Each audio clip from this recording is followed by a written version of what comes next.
ជំរាបសួរបងប្អូនថ្នាក់ទី10 11និង12ទាំងអស់គ្នាចឹងថ្ងៃនេះខ្ញុំមានចំណុចមួយយកមកបង្ហាញបងប្អូនទាក់ទងទៅនឹង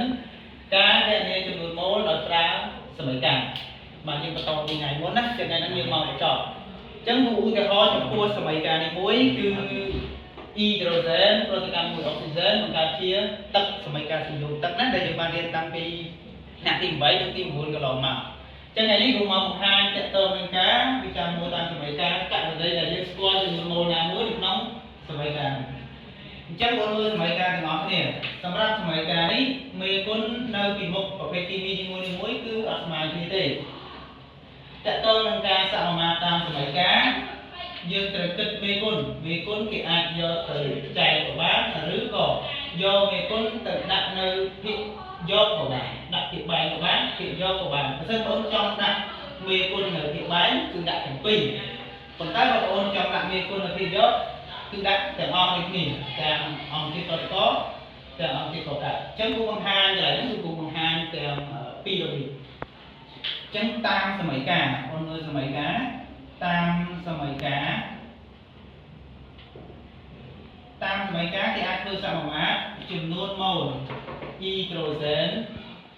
នៅលើ2ស្មើនឹងចំនួនម៉ូលអុកស៊ីសែនអត់សរសេរបែបហ្នឹងមានន័យថាវាមានមេគុណប៉ុន្មានអូនកន្លែងហ្នឹងណាអត់សរសេរមានមេគុណប៉ុន្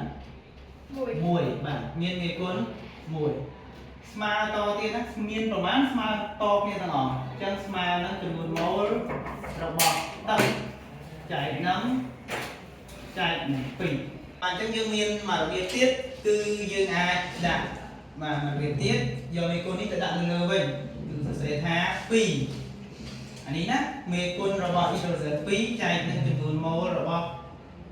អ៊ីដ្រូសែនស្មើនឹង1ចែកនឹង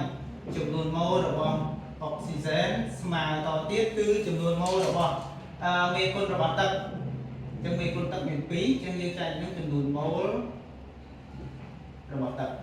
អញ្ចឹងករណីហ្នឹងយើងអាចធ្វើសមាមាត្រក្នុងករណីដែលយើងអាចស្គាល់ចំនួនម៉ូលណាមួយឧទាហរណ៍យើងស្គាល់ម៉ូលអ៊ីដ្រូសែនយើងអាចទាញទៅរកម៉ូល